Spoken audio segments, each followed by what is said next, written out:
Hello friends, welcome to Zubair mobile YouTube channel. अभी के time में जो मार्केट में टूल आया है JCID UFS का प्रोग्रामर U15। आज की इस वीडियो में सिर्फ इसी टॉपिक के बारे में बात करेंगे। अभी मैं आपको इसको PC पे भी ले जाके बहुत सारी चीज़ें बताऊंगा। तो इसके नेगेटिव पॉइंट्स क्या क्या हैं, पॉजिटिव पॉइंट क्या क्या है, कम्प्लीटली ये वीडियो आज की होने वाली है। वीडियो को बिल्कुल भी स्किप मत करना। अगर आप लेने की सोच रहे थे या फिर इस प्रोग्रामर को लेने का प्लान कर रहे थे तो ये वीडियो आपके लिए बहुत ज़्यादा इंपॉर्टेंट होंगी। तो स्टॉक इसका अपने पास भी अवेलेबल है, ZMT GSM पे आप जाके खरीद सकते हो। फिर भी जो इसके माइनस पॉइंट है, जो प्लस पॉइंट है, उस बारे में आपको कंप्लीट बताया जाएगा। कोई भी ऐसी कोशिश नहीं करी जाएगी कि मैं सोचूं कि मेरा सारा का सारा स्टॉक बिक जाए, ऐसा कुछ हो जाए। तो वीडियो को कंप्लीट वॉच करना, क्योंकि मेन है कि भाई जो भी कुछ सच है कि आपको पता रहना चाहिए कि हमें लेना चाहिए एक्चुअल में या नहीं लेना चाहिए। क्योंकि कोई भी मार्केट में टूल आता है बहुत ज़्यादा शोर मच जाता है, लोग समझते हैं कि अभी ख़रीद लें, बाद में मौका मिलेगा नहीं मिलेगा, लोग बहुत ज़्यादा कन्फ्यूज़ हो जाते हैं। तो देखो, सबसे पहले बात करते हैं कि ये जो मार्केट में टूल आया है UFS U15 UFS प्रोग्रामर, ये है JCID कंपनी का। सबसे पहले कि अगर आप कोई भी टूल ख़रीदते हो प्रोग्रामिंग के लिए या किसी भी टूल के लिए, तो क्या मैटर करता है। देखो, दो चीज़ें यहाँ पे मैटर करती हैं। एक तो हार्डवेयर की कंपेबिलिटी कितनी है, दूसरा सॉफ्टवेयर की कंपेबिलिटी कितनी है।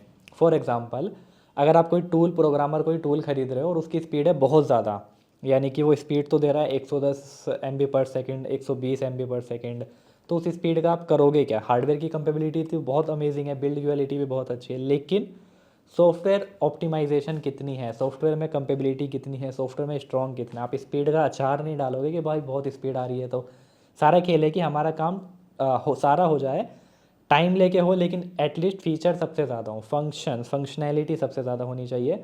तो अभी ये जो UFS, ये जो एडोप्टर आया है UFS U15, इसकी कंपनी तो अच्छी है। इन्होंने हमेशा आईफोन के साथ काम करा है, आईफोन में बहुत सारी चीज़ें, अब इन्होंने आईफोन से मूव करके एंड्रॉयड में जंप करा है। बहुत अच्छी अपॉर्चुनिटी है, ऐसी कोई बुराई नहीं है।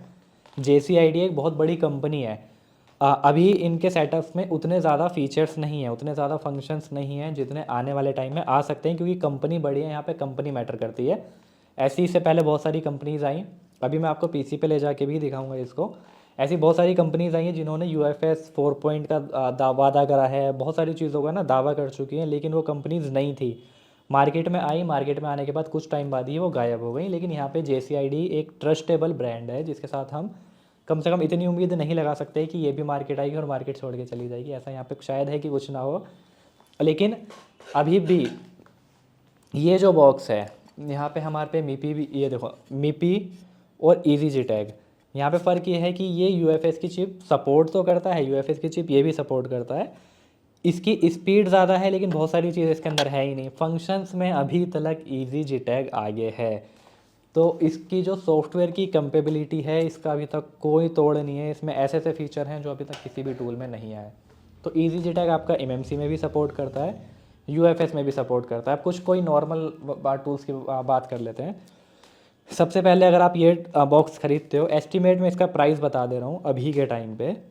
मैं आज 2 से 3 वेरिएंट बता दे रहा हूँ प्राइस। कम से कम इसका आप 40,000 मान के चलो, कहीं कहीं पे आपको 42,000 भी मिल सकता है, आगे जाके घट भी सकता है, बढ़ भी सकता है।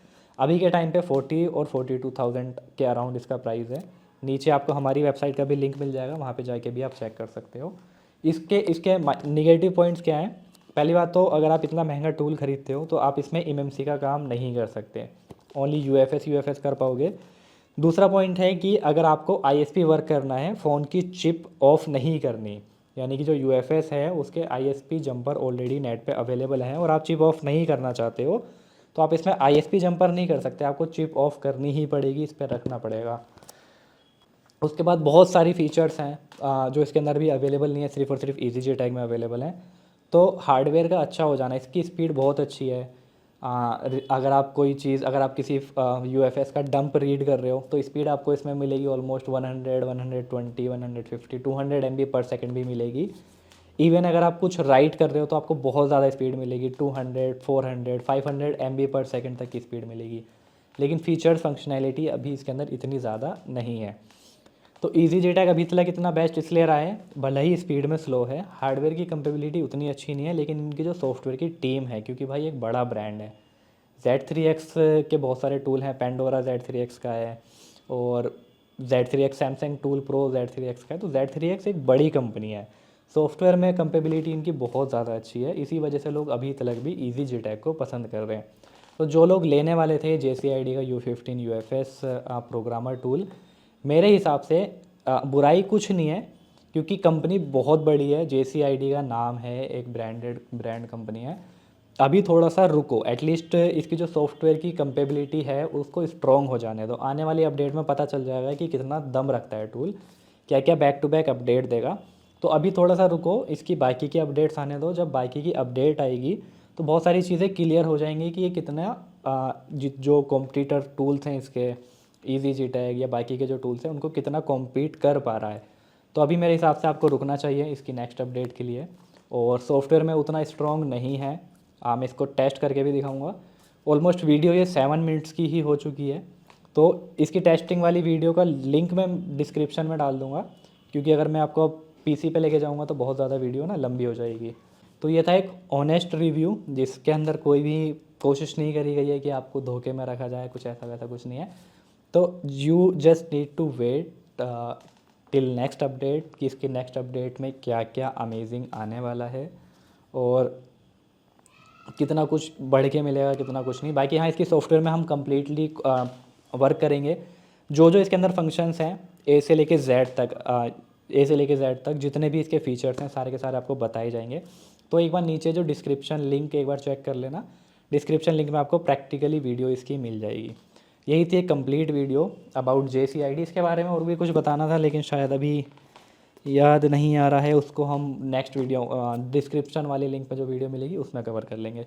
यही थी एक अनकट वीडियो, जिसके अंदर आपको, अगर आप प्लान कर रहे होंगे UFS प्रोग्रामर लेने की JCID का, तो आपको पता चला होगा कि अभी लेना चाहिए या नहीं लेना चाहिए।